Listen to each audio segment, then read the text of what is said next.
Hello, everyone. Welcome back to I See What You're Saying, Disciplined Listening Podcast. I'm Michael Reddington, and today it is my pleasure to welcome our next guest, Brett Ward. Brett is a senior vice president with Wicklander-Zulawski and Associates, the premier non-confrontational interview and interrogation training and advisory firm in North America. Brett has over 30 years of investigative interviewing experience. He has conducted thousands of training engagements, and he has educated hundreds of thousands of participants. He's conducted countless investigative interviews in both the public sector and the private sector, and these are looked upon by many, including myself, as a mentor. And I'm really excited to share his thoughts, his insights, his perceptions with everybody today. I've known Brett for nearly 20 years, and he even surprised and impressed me with some of the things that he brought out in this conversation that I hadn't heard him say before. So when we look up to the conversation, he is going to talk about, first and foremost, how people are predisposed to protect their self-interests. And that should never hurt our feelings. He's going to talk a lot about how he applies the lessons he learned in the interrogation room outside of the interrogation room with the classes that he teaches in his business conversations and in his family conversations, what it takes to connect with people and encourage them essentially to share sensitive information. He is going to discuss the fact that interrogation equals collaboration. And if that's not surprising enough for you, he's going to talk about how being a professional interrogator made him a better father. I'm really excited to share this conversation with everybody. Thank you for being here. But before we do, let's take a quick moment and thank our sponsors. If you haven't already, please head over to humantel.com. That's where you can check out their best-in-class online self-paced training to identify what people are likely thinking and feeling at any moment in time by evaluating their changing facial expressions and nonverbal communication. It is all backed by science. Everything is there on the website. I've done it myself. I highly recommend it. And while you're there, enter the code INQUASIVE25 for 25% off of any of the training that you sign up for. All that and more at humantel.com. For the professional interviewers checking in, please head over to certifiedinterviewer.com. That's where you can learn more about the International Association of Interviewers. What does it take to qualify for membership? What's available to members, from online training to in-person engagement events, networking, job support, legal and other updates, all that and more. That is also where you can learn about the Certified Forensic Interviewer designation. What does it take to qualify for the exam? How do you pass the exam? And then once you have, how do you maintain your designation? And what could that potentially mean for you and your career? All that and more at certifiedinterviewer.com.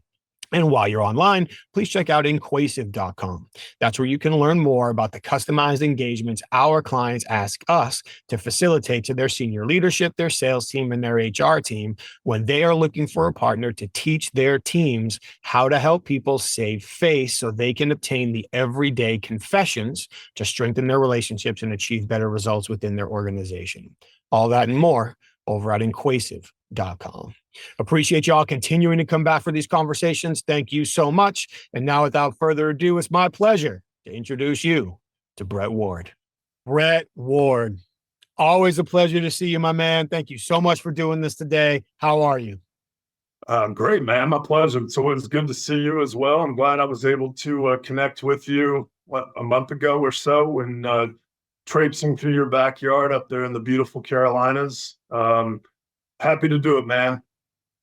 Well, it was a pleasure to host you. We actually managed to see each other twice in like a 3-month window, which is more than we've seen each other in the last 10 years, probably.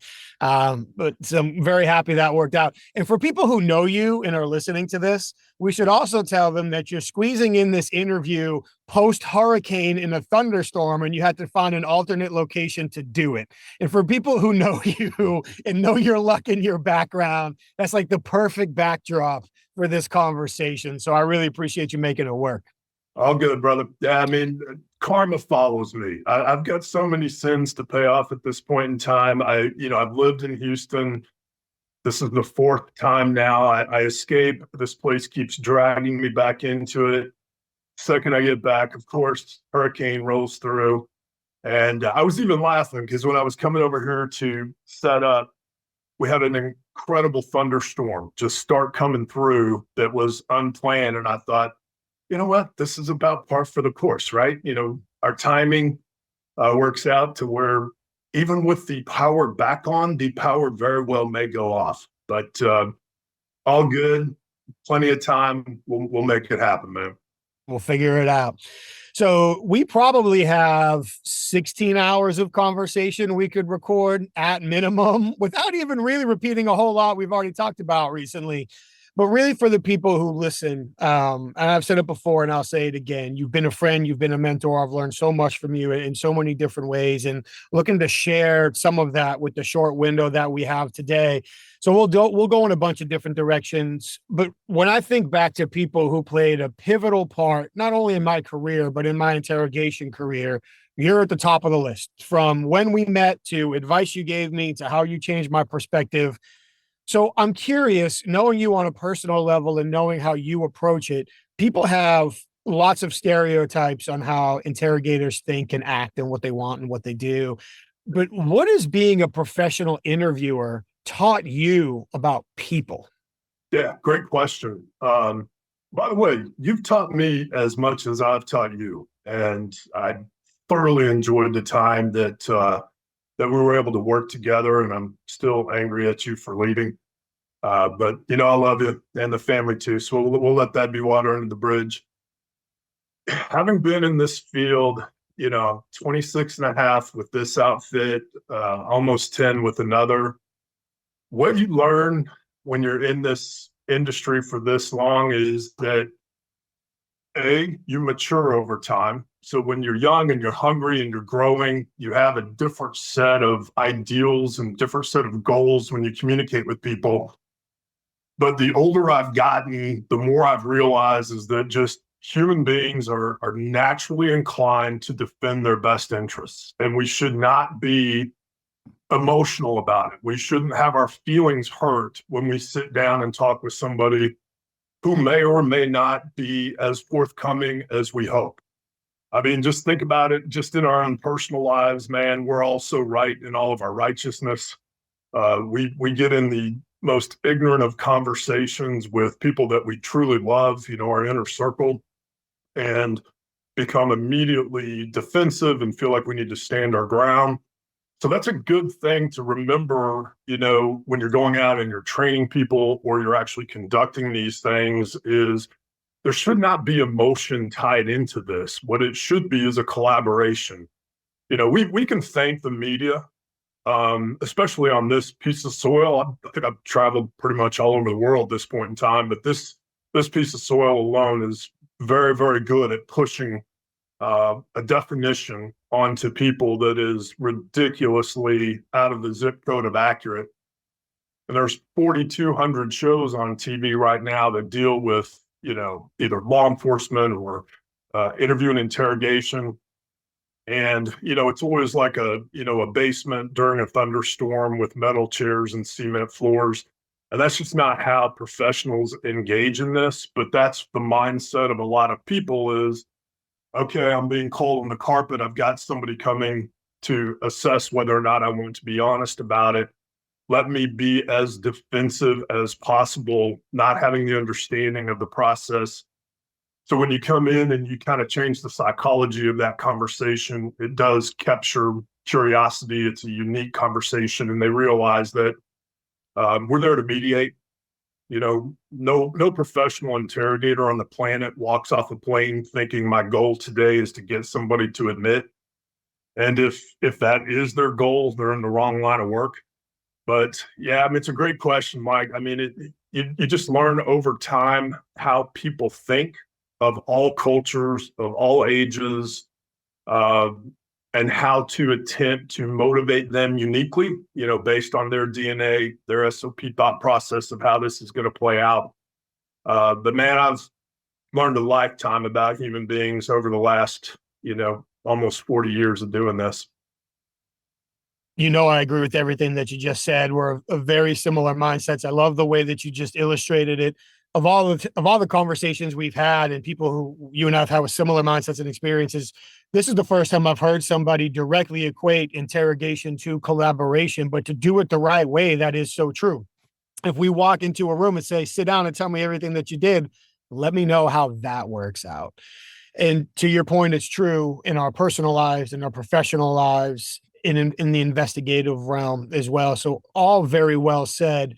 And you talk about needing to connect with people uniquely, which we all know is very true as well. It's how many times did we sit down trying to figure out which videos to use to put programs together? And it's who was the interviewer, who was the subject, what was the case, what was the strategy, how did they do it? So again, when you look back across all your experience and everything that you've done through your experience, why do you believe that people chose to tell you the truth so often? It wasn't because of my skill set. It was because of being incredibly disciplined and strategic.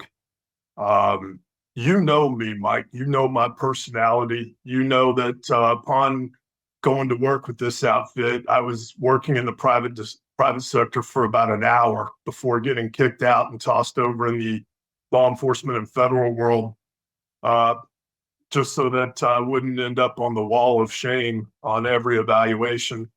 But I have worked for a lot of people who were incredibly, one, savvy, but two, willing to look me in the eyes and say, you don't know what the hell you're doing, and I'm going to break this down and build you back up so that you can be more disciplined, more strategic, more mindful. And I think just one, outworking people helps. Being a little bit more savvy because of training, of course, helps. I wish my own inner circle felt comfortable enough to be honest with me at times. But I've also learned that, lying in general is such a huge umbrella. Lying doesn't always come with maliciousness. Sometimes it comes with anxiousness and nervousness and just pure fret. And again, just maturing and understanding this and being able to maneuver through a conversation with different MOs and different personalities, I feel like I've been able to be smarter, as I've gotten older. And if you're disciplined and if you're willing to follow strategic technique and not, we all have to have personalities, right? If you don't have a personality and you don't have a little bit of savviness, this is going to be a tough industry to be in because you got to be able to bob and weave.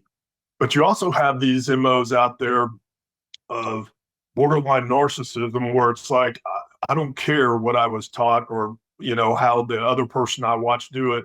I'm going to do it at my comfort level. I'll get to the finish line the way I want to do it.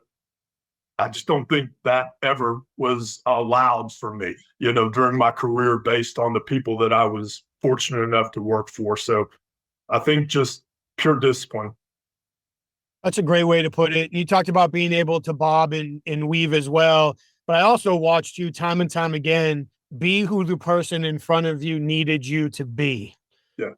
And that, I watched you interrogate, well, via video. I wasn't in the room, of course, but I watched you interrogate senior executives. I watched you interrogate hourly workers, male, female, different cultures, different. So across the board, criminals, so there wasn't always corporate, I've watched videos of your criminal interrogations as well. And being who the person in front of you needs to be, I feel like is a skill that a lot of people underestimate or underappreciate. And one of the things that I learned from you and Wayne and others as well is the ability to put our ego in our back pocket. Like it's not about us. It's not what I need to feel. It's what do you need to experience so you will share the truth and help move this process forward. And that is a core lesson that lines up with all aspects of our life and all aspects of communication. Agreed. I think that I had a couple of things going for me early on before I even knew what I was going to do with my life. One, I grew up in a military family. So the constant moving, I'm a mutt, man. I've lived everywhere, both coasts, deep south, Midwest, overseas. That has been massively beneficial to have that kind of exposure and be able to just effectively communicate and effectively negotiate with all walks of life and not stereotype groups or not think about different people from different age groups or ethnicities or religions or other countries as anything other than the next human being that I need to address. and having that background of moving all over the place. So being able to interact with different personalities, different speeds, different inflections, different mindsets, different mental capacities, I think was massively beneficial in my career.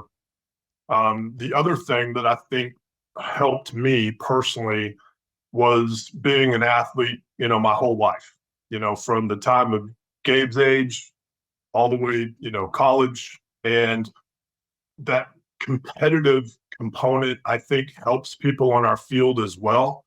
That they're not willing to settle for average. And that includes effort, preparation. It's just a particular mindset that I think is massively beneficial in this field. But again, as an athlete, you're exposed to anything and everything as far as all walks of life. And you consider the military family, you consider your team family. So you're not, looking at individuals and things like that, but you're able to see how people think and how they react and how they communicate and what their comfort level is. And are they good in front of a group, or do they need to be solo when you communicate with them? There's just so many different factors there that I think, play a role. And that leads to an appreciation and an understanding of, in many ways, the universality of the human experience. Like you said, who's the next human being? And then we build on that universality for where does the adjustment need to be made to connect with them. Our friend Justin talks about this a lot too. He's been in a lot of different situations, a lot of different environments in his life.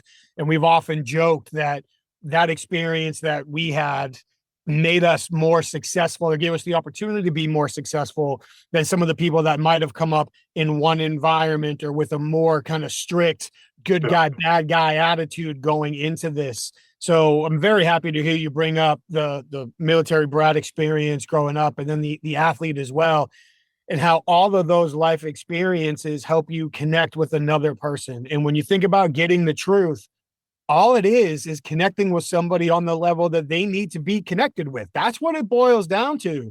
Yeah. So having the techniques help, but if you can do that, if you can adapt to connect with somebody the way they need to at home, in business, as an investigator, you are 2/3 of the way to where you need to go. Yeah, wholeheartedly agree. That, different exposures, and of course, repetition. Obviously, you can practice all day long, but until you're going live fire, it's a little bit different of a ball game. But yeah, just having that constant exposure to anything and everything, and movement and mindset and mental capacities and intellectual capacities, and it's just hugely important. And here's another thing that I've learned too: you don't know what you don't know. Sometimes you get out there, especially, when you're training and you get certain questions. And early on in my career, I'd go, okay, maybe we need to add a day onto this contract.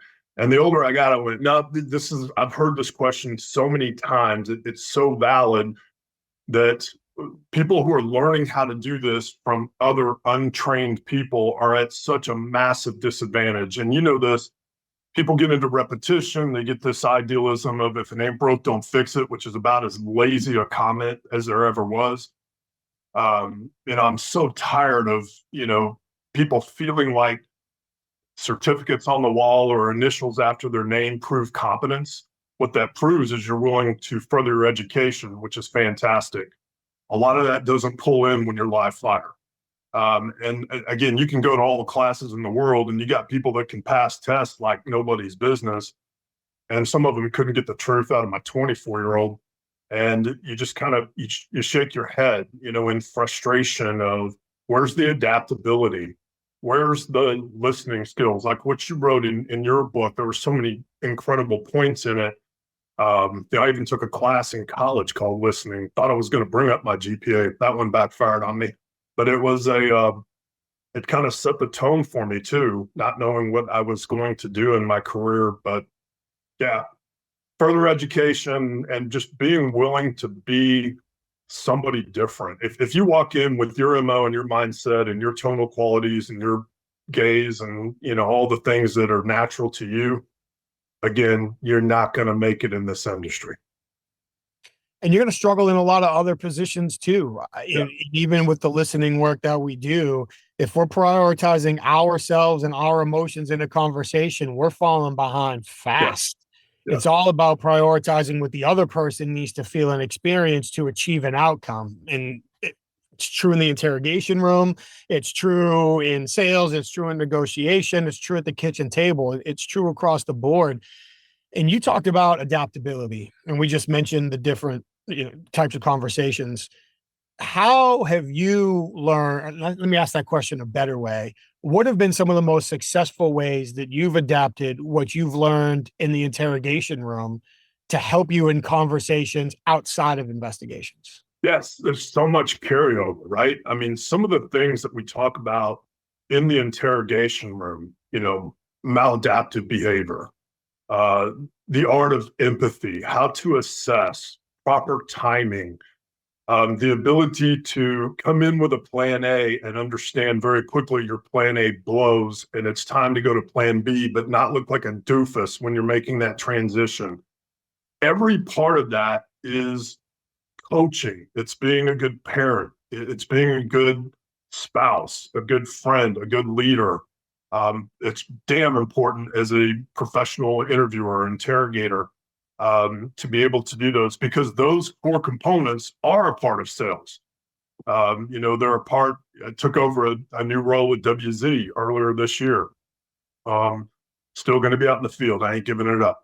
But I'm going to be in a position now where I can have a little bit more influence on growth for our organization, and sitting down, and instead of getting on planes to go yap for 2 or 3 days, I can get on planes to go yap at clientele and convince them that we're one of the players. We're one of the players out there.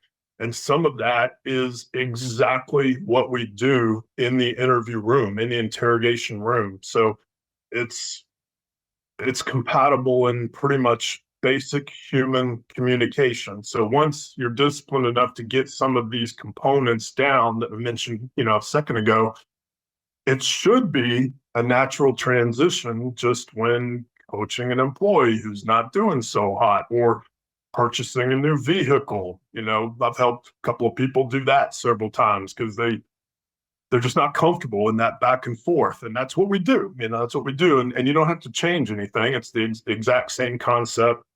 Let people feel like they're a part of the negotiation. Make sure that both parties walk out feeling like they won to a degree, and be professional. For sure. And going to the very beginning, when you started talking, going back to defensiveness is natural. Yep. Lying is a natural reaction, wanting to withhold information.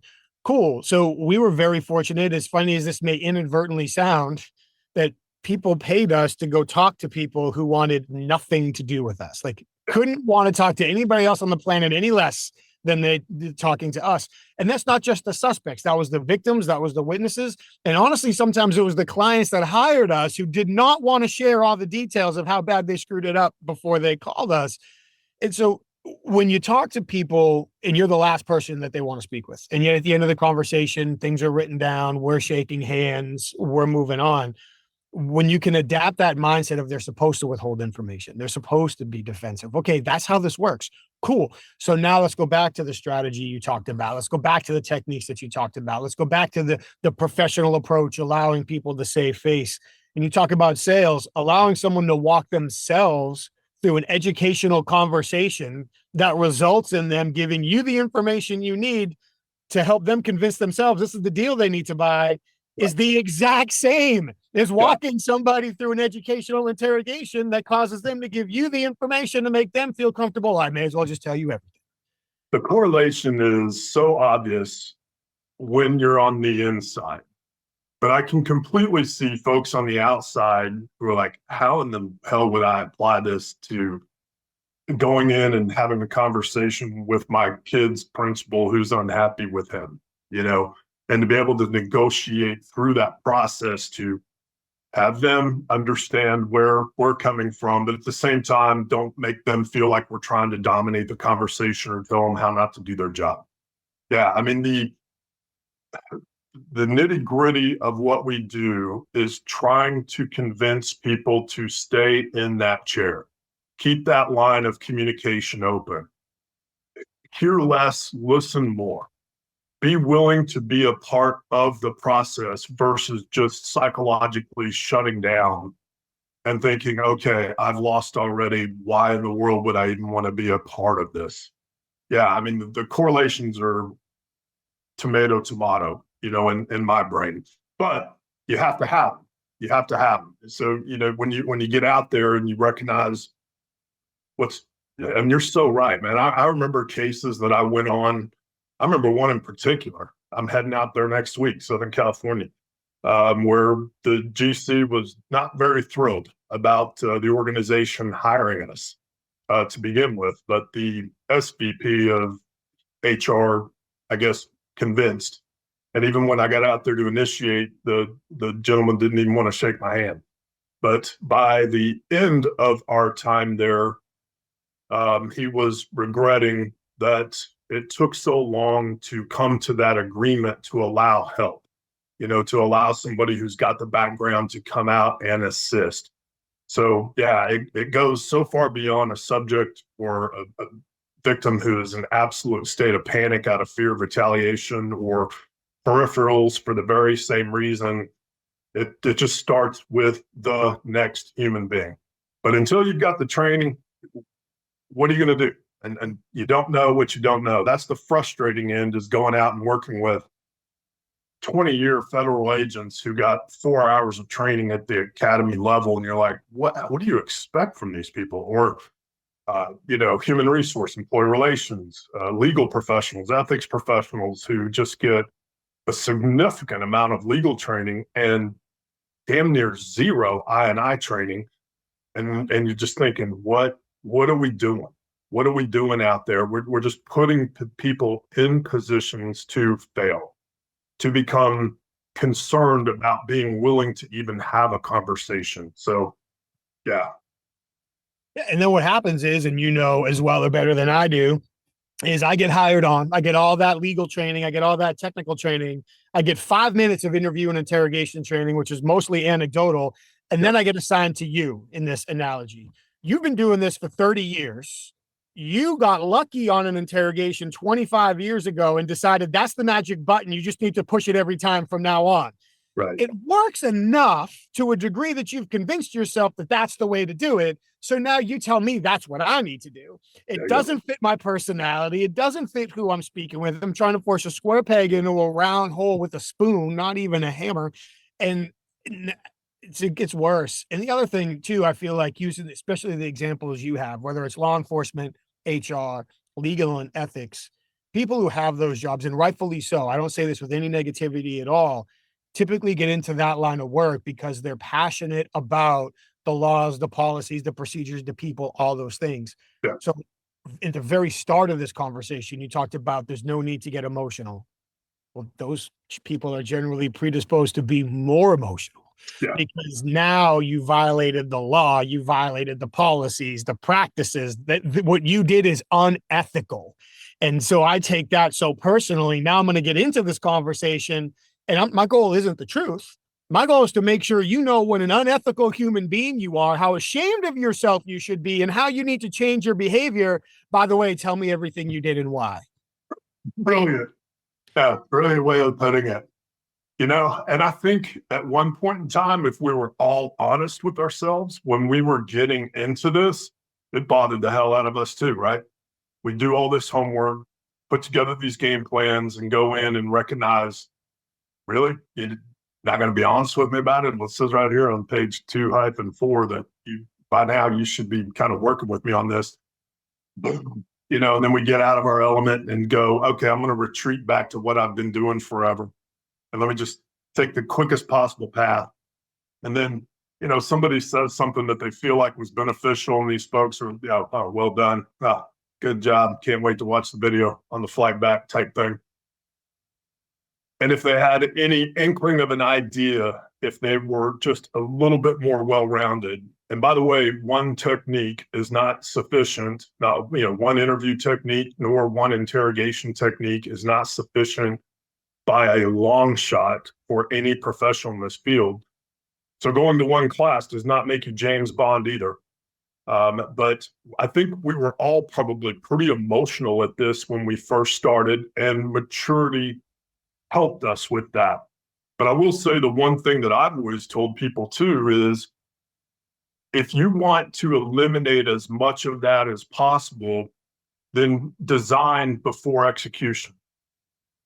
Have a game plan. Take the time to put together your plan A, your plan B, pack your parachute.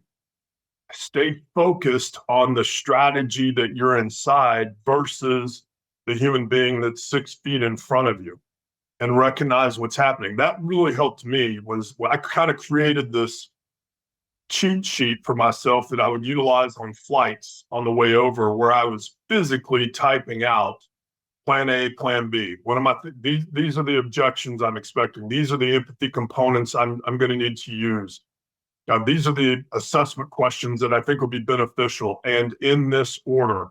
And if I ask Mike this question and he responds with this, I act like I'm prepared for it. This is what I'm going to say to that, and here's where I'm going to go after that. And once I started doing that, that helped a little bit as well in growth and maturity, because then I was thinking more along the lines of the only competition that I was in was me. Could I stick to my game plan? Could I be disciplined enough to recognize that I've got to bob and weave inside whatever strategy I'm trying to employ? And then, okay, if it's not doing fantastic, no big deal. That's why I have a plan B. Can I transition into that? So my brain was more centric to the game plan than it was to the fact that somebody wasn't even in the zip code of accurate in front of me, which I should have been anticipating anyway. And you know, this idea that we only have to prepare for subjects being dishonest is asinine. You know, you and I both have had a lot of conversations with people who were bringing forward information, and they weren't in the ballpark of being accurate. And some of them were doing that maliciously, and some of them were doing that just because they were freaked out that they even had to have the conversation to begin with. So let's get past the whole am I going to be lied to thing and focus on what am I going to do A, B, C, D, and am I going to be able to get out of that straight A, B, C, D and go A, B, M, and then be disciplined enough to come back to C and D, if that's what creates a uniqueness and curiosity in the conversation and keeps that person in that chair. And curiosity does keep people in the chair. And that's true in sales. It's true with my son. I don't want to be fake. I don't want to be crazy. You know, it's got to be within the bounds of reality, but curiosity, absolutely. Sometimes it's even just a pause creates enough curiosity. Well, what's he going to say next? Cool. He's not thinking about leaving, and he's actually listening to me. So he'll hear what I say next. All of those things matter. And I really want to underscore the point you made about having a game plan. And I think it's in there as well. But not only having a game plan, understanding the goals that you need to achieve with that game plan. There's another question I want to ask you just based on your personality. But I truly believe, and I learned this the same way you did, I believe, is that if I just focus on, so it's me and Brett right now, see if I can get him. Yeah. Well, I'm probably going to get really emotionally invested in this, and I'm going to say and do some dumb stuff. But if I can walk in and say, it doesn't matter what Brett did. It doesn't matter what Brett knows. My job as a tool in this investigation is to capture the truth in as much detail as possible to let the chips fall where they need to fall after that. Okay, so if my goal is to get the truth, now what game plan do I need to follow in order to get it? And then it almost becomes like watching a movie. I suspend reality. Like, did Chewbacca really exist? I don't care. Right now, he's entertaining me. So I can go through this conversation and I'm getting lied to. Well, they're supposed to lie to me. That's not the whole story. He's not supposed to tell me the whole story. Ooh, he's trying to act like he's my friend. That's a step in the right direction, but we can expect that too. So being able to go through all of those things, I really think helps keep the emotions at bay. Because instead of focusing on beating you, I'm focusing on achieving a goal with a game plan. But to set up that question I wanted to ask, and we know each other, And you know all about my emotional deficiencies and hair trigger temper and other things you've had to coach me with previously. You have a remarkable way of staying calm and calming others throughout the process. And I'm very curious to know, is that something that you learned to do? Is that something that you intentionally had to work on? Is that something that just came naturally to you? Is Speaking for me personally, there aren't very many people who within a matter of seconds can calm me down. And you were one of them, but I've watched you do it in any number of interrogation videos, and I've watched you do it in front of any number of rooms where somebody in the room was either trying to take control or going off the deep end or losing it, and you brought them right back. Where did that come from? How do you do it? I'll tell you this, medication and professional counseling were a massive benefit in that department. I'll be honest with you. Learned behavior, bro. Learned behavior. I remember the first time we met, man. I remember the first time we met and how it felt like, I don't know, it was Tweedledum and Tweedledee, having fun in a basement in New York. And that mindset of, just you were not bashful, you were very aggressive, you were willing to speak your piece, you were not going to hold anything back. Just really kind of hit home with me. And I still got a little bit of that, even though I'm in my 50s, somewhere in there. I still got a little bit of that. But maturity, and again, I hate to say it, but just becoming more disciplined as I aged and recognizing what my true goals were. I'll tell you, I've said this a million times. The best interrogators I have ever come across in my career were that way because they were masterful interviewers. Huge difference between those two words. And I think the media portrays it as all big one dumb math package, right? It's just ridiculous how it's thought of. But you mentioned the truth being one of the goals. Amen to that, brother. I mean, that would be handy, right? But more times than not, when we have these conversations, it's not wrapped up in a pretty pink bow.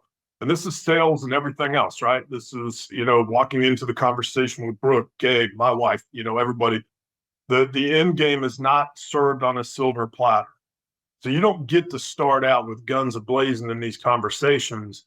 You better be a damn good interviewer, number one, okay, to get facts, period. Because sometimes some people, man, they ain't never going to get to the truth. They couldn't get to the truth. They couldn't buy it if it was on a shelf for sale. And no system in the world is going to motivate this person to be honest. That's part of the competition. Strategy, discipline, technique, allowing this person to basically say, not letting them go way off the rails, but allow them to almost kind of bury themselves to a certain degree by displaying all of this maladaptive communication and all of these omissions and exaggerations and minimizations and fabrications and getting it out. Okay, so that it's just pure facts in front of us, and then going back and doing a thorough investigation and saying, none of this is accurate. This came from this person voluntarily. I can tell you, sometimes that's more than enough, right? We don't always have to transition from an interview to an interrogation to be successful. If we know what we're doing on the front end of this properly, getting somebody motivated to say, I made a mistake, might be beside the point to a certain degree.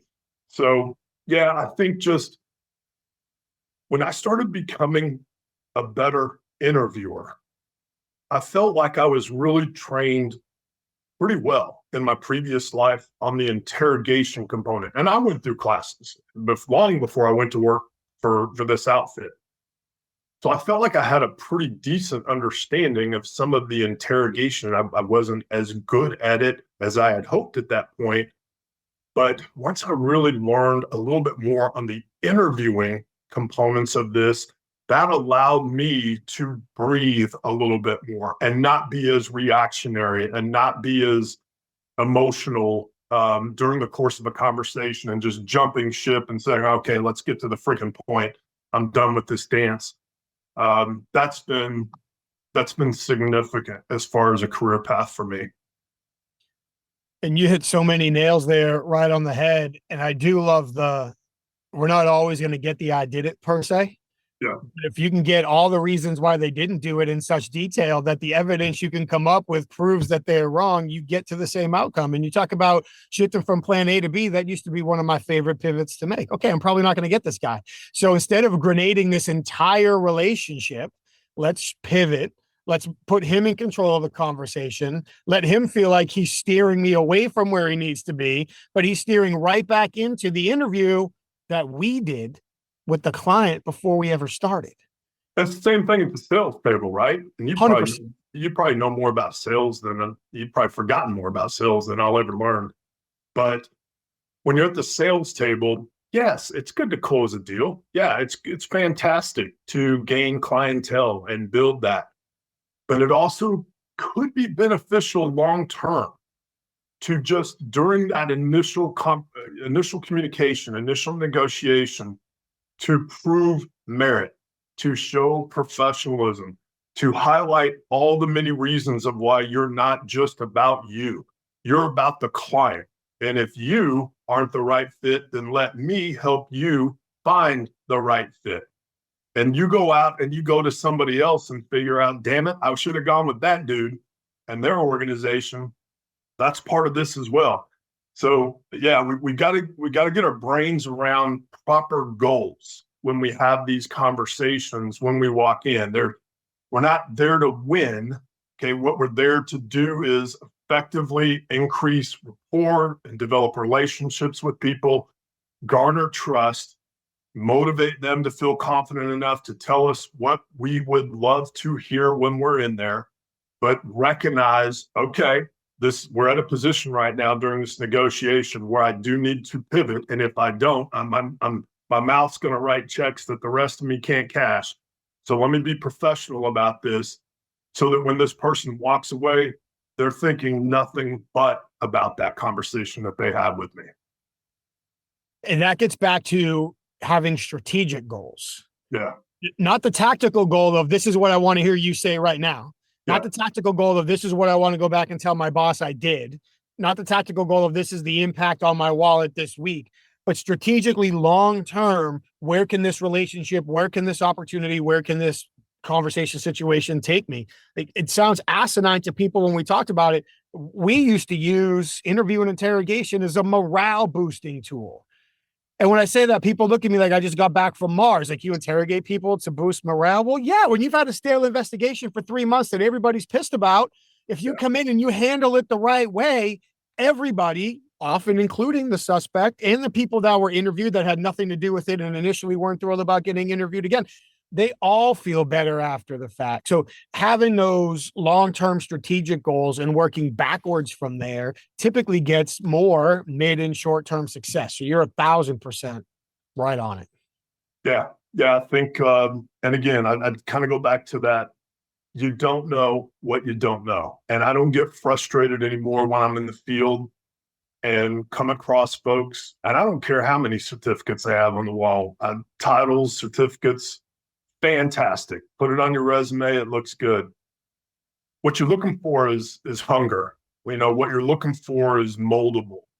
What you're looking for are teachable moments. And quite honestly, man, in my career, the folks that I've come across that I walked away going, holy crap, there's the diamond. And you come across them, a couple times a year, are people that nobody would ever pick out of the crowd. Nobody would ever have picked that person out of the crowd, but they have that MO. They have that mindset of, I'm ready to go to work. Steer me, mold me. We also need to make sure people understand it's okay to push back too. People push back in sales meetings. Our kids push back. Our loved ones push back. Witnesses, subjects, victims, they all push back. It's part of the gig. Get some training on that, man. Start there. Start there before even trying to take on, these very disciplined techniques. Work on how can I handle when things aren't going perfectly. It's not all baby ducks and rainbows every time you walk in there. And I think that's when, when a lot of people get off track in our industry is they revert to bad habits. Sure. I'm going to have to get Chris on here one of these days, but one of my favorite memories of I'll just go ahead and apologize up front for whatever he decides to say. No, he's great too. We might have to get some extra editors for that episode. Kidding, Chris. But one of my favorite opportunities working with him was, long story short, he had to interrogate somebody in Chicago. I was there. It was supposed to be this really tough interrogation with this really smart, experienced, sarcastic guy, So we prepared the night before. I went to his hotel room and we did exactly what you're talking about. He gave me the description of how this guy is supposed to act, and I got to be that guy for an hour and a half, whatever it was. So then Chris goes, does a great interview, gets a $250,000 confession or whatever it was. And then we would show it. And how many times have you shown a video and people were like, well, that was easy? Yeah. Wasn't anything friggin' easy about that, dude. It was all the work that Chris put in or that you put in ahead of time that made it look that way. Yeah. Is when you think about dealing with the pushback, is there like a philosophy or an approach or like a set of steps or even like a mindset?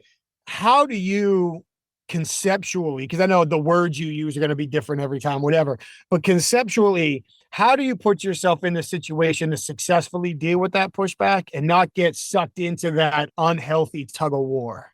Yeah, good question. First of all, I'm not surprised about the story about Chris because the dude's a pro's pro. And he's one of those dudes that's been around a very long time and just absolutely refuses to settle. He just refuses to settle. Okay, so that dude, man, God, talk about somebody who's traveled all over the world. I wonder how many miles he has. Probably double me. But again, continuing education. So the first thing, I'll answer this in kind of layers. The first thing is prep, is trying to think through what the psychological hurdles are going to be before you ever enter the sales room, before you ever enter the interview room, and think specifically. Don't think, okay, I'm going to get I wasn't there that day, or, screw you, I don't have to sit here and listen to this. I mean, if we're not prepared for that JV denial, we shouldn't be in lead chair to begin with. Go deeper than that. What is the conversation about? What type of very specific rejections or objections could I potentially get? I've been working with a ton of human resource and employee relations, ethics, and legal lately. And we get into sections around handling resistance and very specific maladaptive behaviors. And you just bring up, I've got some typed up into a deck, and you bring them up, and you can kind of see light bulbs going off in their head. Like, why in the world I've heard that 1,000 times. Why haven't I thought through, if you're in a harassment conversation and the person's married and you're not prepared for, well, I would never do that because I'm a married man, or, you're in a bullying, that's, I would never be hostile toward my employees. I love them. They, ask anybody I've ever worked with, they'll tell you what kind of guy I am. And that should be thought of before ever even walking in the room. Those boxes need to be checked prior to. Second layer is think about things that just automatically influence psychological resistance, like subject fear, like the environment that you're in, like yourself, the things that we do and say that create unnecessary stress, and write them down, and have a little cheat sheet with you and just go through them in the hotel the night before. Silly things that people, when they're going 100 miles an hour, aren't thinking about. The third thing is continuing education. We're working off of, we found a group that wrote a book called Orbit, and it's this incredible, significant study that was done strictly around rapport for clinical psychologists. And they created this Orbit model that breaks down what they witnessed during thousands and thousands of hours of review of interrogation, that shows, based on what the interrogator was seeing, certain maladaptive responses. What they witnessed over and over again is they had certain people that were in the room in lead chair that either left the person there or made it worse based on their either maladaptive response or even trying to be adaptive to that. But they also discovered very quickly during a study that there were certain folks that were motivating people from that maladaptive behavior and moving them over to where they were willing to. So, models going out and researching. We brought these folks on our IAI platform, a couple of them, the Allisons, they were amazing. We're doing further education, having them educate us as well a little bit more so we can incorporate some of this growth, right? Not thinking that everybody thinks they're witty in this game, and you and I have probably been called that a couple of times, and witty doesn't always work out for us, does it? It's one thing to be savvy and to be able to open your mouth and have something clever come out of it. It doesn't mean it's going to work. And it doesn't even mean that it's proper. It might shut down somebody, from continuing to vomit maladaptive, behavior in front of you. Doesn't mean it's going to assist in the process. So, yeah, there's so many things that we can do to make ourselves just mentally tougher around this rejection that we face from everybody, I think, that we talk to. I love all of that. And I'll put a link to Orbit in the show notes so people can find it quickly when they go through it. Yeah, but fascinating. I love the part that you talk about in all of that. But it's also understanding, is an extension of what you said. It's understanding where these statements can lead you as opposed to where they're stopping you from going. Yeah. So if somebody says, I would never do that because I'm a married man, oh, he's trying to put up a roadblock. It's actually a swinging gate. Yeah. So I just need to get that gate swinging the other way, help him save face. And we can actually use these statements to get to where we want to be or where we need to go. And you were always one of the best people that I saw navigate that with a nice calm smile, a little pause. And in the videos, you could see like a video game, like the other person's meter just drop 3 or 4 bars as you get through it. But it was always helping people save face. It was never, that's bullshit. It was never, stop lying to me. It was never, did you think that was going to work?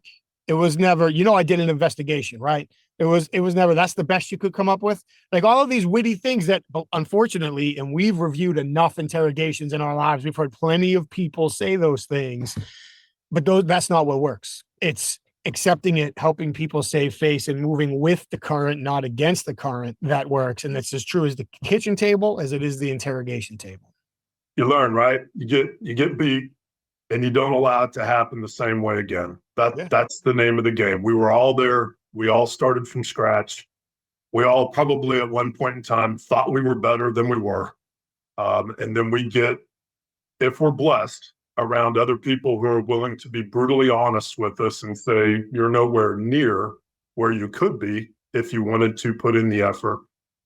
And by the way, use these skill sets daily. Don't screw it up when you leave, when you walk off the plane just to go have dinner with folks, use it there too.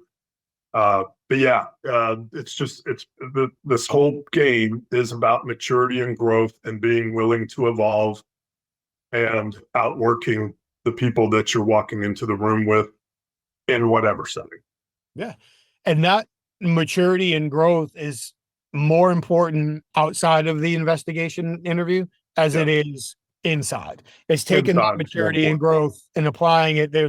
You've met my wife. Anybody who meets my wife and I has to immediately think her, him, what? Like, did she lose one of life's little mysteries. But if I hadn't, honestly, the maturity in conversations and in relationships that I've learned interviewing is what allows me to more successfully, I'm not going to say successfully, but more successfully than I otherwise would have, navigate the situations. It's what I apply as a parent. And I heard those stories from you and Drew long before I ever had Gabe. So, you again were kind of laying that track and showing that example for how to do that. And the same is true with Wayne and his kids, listening to how you guys talked about it and you worked through that issue. So I'm curious as we start to push time a little bit here, and I know you got a lot going on today, so I really appreciate this. How did being a professional interrogator make you a better father? Yeah, thank the good Lord that I worked for this outfit for 3 years before my little guy was even brought into this world. Because I don't think, and I'm not saying that I was the greatest pop on the planet, but with the training that I got early on and how hyper vigilant the training process was, immediately allowed me to recognize that, okay, a lot of this is going to be applicable when Drew was Gabe's age, when Drew was a teenager, when Drew was going off to, his law enforcement career, his reservist career, and things like that. I had a clearer understanding of kids are going to be kids, okay? And we were kids once too. You were probably 10 times worse than me as a kid. That's probably fact. So don't even try to dispute it. No, it might not be fact. It might have been 20. But I think I was able to walk through a different door and recognize that kids, man, they're going to do whatever they can to get away with whatever they can. And we probably did the exact same thing. So let me allow myself to use what I have learned to utilize on larger kids that we deal with, to open up that ability to not shut him down every time he wanted to come to me and say something that probably wasn't going to end up being historically correct. Now, I'm lucky. Drew was an easy one. All he cared about was playing ball. He didn't want to party or do anything crazy. So I was pretty fortunate. But he was still all boy, man. He was still all boy. He still wanted to get things done and still had some pretty good stories. But able to use some of the strategies that we implement in our negotiations of sales, or interviews of clientele, or things like that, to make sure he felt comfortable enough to even come to me and be willing to attempt to minimize or omit or whatever he wanted to do. But we had that line of communication and we had that trust built in. He didn't always get to the end in the way that he had hoped. So, there were times where, we definitely had to reach an agreement that was pretty much top down. But there were also times that I allowed him to feel like he played the role in the final decision-making process, good or bad, which kept that line of communication, kept him being willing to come to me. And, still to this day, he's now in his own career. And, he's never been through a class or anything, but he's watched a million videos, and he's seen all of our material, and he's always asking deep questions, because of what he does. And every once in a while, he has that moment like, holy shit, you used that on me, didn't you? Or, I remember you saying that to me one time, or I remember I said this about my mom and you kind of softly corrected me and made me feel like that what I was saying was valuable, but it wasn't appropriate.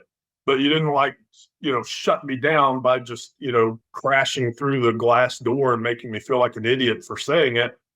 So he's having some of these light bulb moments, and I'm hoping that he'll take those moments and use them in his own career. I'm sure he will. I have no doubt that Drew's his own man. His brain was wired his own way. I have no doubt that he is where he is today and will achieve what he achieves in life because of the example that you set for him all along the way. There's several others for sure, pal.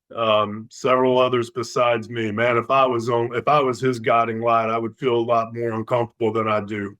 But I'm very lucky that I had some valuable lessons installed in me before that little dude was even hatched, so that I didn't screw it up right off the bat. And I'm hoping that he does take some of the lessons from myself and all the other inner circle people in his life who have been mentors. He's had several, and I vetted them, by the way, and they were solid people. So it's good to surround yourself with people who know what the hell they're talking about. And I think a lot of folks don't get that luxury, right? They're surrounded with the complete opposite. So we can't, why do we have so much litigation centric to what we do for a living? Because you don't know what you don't know. So people need to search it out on their own if they don't have the benefit of organizations that are providing them for it. Yeah, those who talk the most or talk the loudest or brag the most might sound pretty cool in a cocktail party, but they're probably not the one I'm going to be calling when shit hits the fan. And I need somebody who I know I can trust to have the goods to deliver with the chips on the table. Fact. couldn't said it better myself. Yeah, some people are more fortunate than others. I guess I was one of the fortunate ones to, be surrounded by people who were willing to tell me I didn't know what the hell I was talking about. Well, I am as well, and you were one of those people. So I'm going to correct you a little bit on one thing. The first time we met was actually in Schaumburg. The second time we met was in Illinois, was in New York. So I had the misfortune, sorry, of having to sit through Chris Norris's class, I think twice in like a 3-month period. So the first one was awesome. I show up the next time in Schaumburg. I walk in. It was he's like, dude, don't I know you? I'm like, yeah, we did this like 2 months ago. He's like, well, here, let me introduce you to Brett. So I walked across the hall. That's ended up in your class. That was the first time we met. Then maybe like a year or two after that is when we met in New York. So we socialized a little bit in Schaumburg, but the whole team was there and you guys were doing your thing. And so there wasn't a whole lot of time. But when we were in New York, I clearly remember meeting the first night and how funny that turned out to be several times. But then it was the second night where you invited me just to sit down on a table at the patio and talk. There were no doubt drinks on that table. But you invited me just to sit there and talk. And I knew that I was already passionate about interview and interrogation, and that's what I wanted to do. I never met an audit I couldn't pencil whip. But I also never met an investigation that I didn't feel like I could find a way to resolve. And so, but our conversation that night was really the first conversation that caused me to go, you know what? There's a bigger career out there for this. And I think I'm confident enough to go pursue it. So from that point on, you have been a true friend, a true mentor. You've given me a hard time when I needed it. You've given me the no shit feedback when I've needed it. You've supported me along the way. And, when I just think about my career, obviously in life, there's a lot. When I think about my career, there's a couple of people that I would be nowhere if it wasn't for them. And you are at the top of that list. So thank you so much for even taking an hour today to share some of the lessons you shared with me, with everybody else. But I also want to take this time to say thank you for all you've done and all you've meant to me.